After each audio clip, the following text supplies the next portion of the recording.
കഥ അഹങ്കാരിയായ റോസാപ്പൂവും കുഞ്ഞൻ മുല്ലപ്പൂവും. പണ്ടുപണ്ട് ഒരു വലിയ കൊട്ടാരത്തിനു മുൻപിൽ മനോഹരമായ ഒരു പൂന്തോട്ടമുണ്ടായിരുന്നു.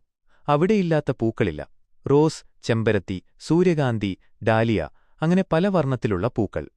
പക്ഷേ ആ പൂന്തോട്ടത്തിലെ റോസി എന്നു പേരായ ചുവന്ന റോസാപ്പൂവിന് വല്ലാത്ത അഹങ്കാരമായിരുന്നു. ഒരു ദിവസം രാവിലെ റോസി തലയുയർത്തി പറഞ്ഞു, "നോക്കൂ കൂട്ടുകാരെ, ഈ തോട്ടത്തിൽ എന്നെപ്പോലെ സുന്ദരിയായി മറ്റാരുണ്ട്? എന്റെ ഇതളുകൾ കണ്ടോ? പട്ടുപോലെയല്ലേ? നാളെ വരുന്ന വസന്തോത്സവത്തിൽ പൂന്തോട്ടത്തിലെ രാജ്ഞിയായി എന്നെയാകും തിരഞ്ഞെടുക്കുക." തൊട്ടടുത്തുനിന്ന ചെണ്ടു എന്ന് വിളിക്കുന്ന മഞ്ഞ ചെണ്ടുമല്ലി തലയാട്ടി ചിരിച്ചു.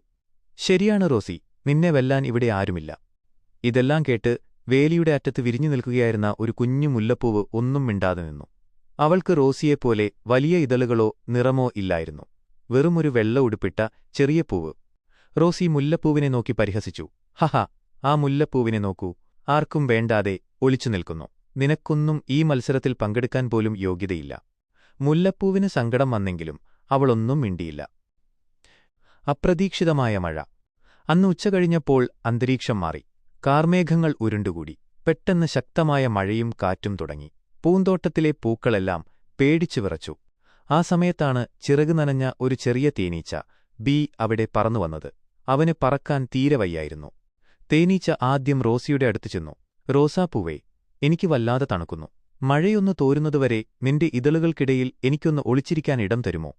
റോസി ദേഷ്യത്തോടെ മുഖം തിരിച്ചു. "അയ്യോ, പറ്റില്ല. നീ വന്നിരുന്നാൽ എന്റെ ഭംഗിയുള്ള ഇതളുകൾ കേടുവരും. നാളെ മത്സരമുള്ളതാണ്. പോ, വേറെ എവിടെയെങ്കിലും പോ." പാവം തേനീച്ച വിഷമത്തോടെ അടുത്തുള്ള ചെണ്ടുമല്ലിയുടെ അടുത്തുപോയി. അവരും തേനീച്ചയെ ആട്ടിയോടിച്ചു. അവസാനം തണുത്തുവിറച്ച് അവശനായ തേനീച്ച വേലിക്കൽ നിൽക്കുന്ന മുല്ലപ്പൂവിന്റെ അടുത്തെത്തി. ചോദിക്കാൻ മടിച്ചു നിൽക്കുമ്പോഴേക്കും മുല്ലപ്പൂവ് അവനെ സ്നേഹത്തോടെ വിളിച്ചു. "കൂട്ടുകാരാ, ഇങ്ങോട്ടു വരൂ. ഞാൻ ചെറിയ പൂവാണ് എങ്കിലും എന്റെ ഇലകൾക്കിടയിൽ നിനക്ക് സുരക്ഷിതമായിരിക്കാം. വേഗം വരൂ." തേനീച്ച സന്തോഷത്തോടെ മുല്ലപ്പൂവിന്റെ ഇതളുകൾക്കിടയിൽ ഒളിച്ചിരുന്നു. മുല്ലപ്പൂവ് അവനെ കാറ്റും മഴയും കൊള്ളാതെ ചേർത്തുപിടിച്ചു. വസന്തത്തിന്റെ സമ്മാനം. പിറ്റേന്ന് രാവിലെ മഴയൊക്കെ മാറി സൂര്യൻ ഉദിച്ചു. വസന്തോത്സവത്തിനായി പൂമ്പാറ്റ രാജാവും സംഘവും തോട്ടത്തിലെത്തി. മഴയത്ത് നനഞ്ഞതുകൊണ്ട് റോസിയുടെ ഭംഗിയുള്ള ഇതളുകളെല്ലാം വാടിപ്പോയിരുന്നു. അഹങ്കാരത്തോടെ നിന്ന അവളുടെ ഭംഗി പോയി. എന്നാൽ രാത്രി മുഴുവൻ ഒരു ജീവന് കാവൽ നിന്ന മുല്ലപ്പൂവ് കൂടുതൽ തിളക്കത്തോടെ ചിരിച്ചു നിൽക്കുകയായിരുന്നു. തേനീച്ച നടന്ന സംഭവങ്ങളെല്ലാം പൂമ്പാറ്റ രാജാവിനോട് പറഞ്ഞു.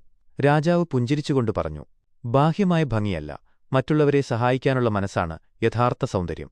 രാജാവ് മുല്ലപ്പൂവിനെ അനുഗ്രഹിച്ചു. "ഇനി മുതൽ ലോകത്തിലെ ഏറ്റവും മനം മയക്കുന്ന സുഗന്ധം നിനക്കായിരിക്കും.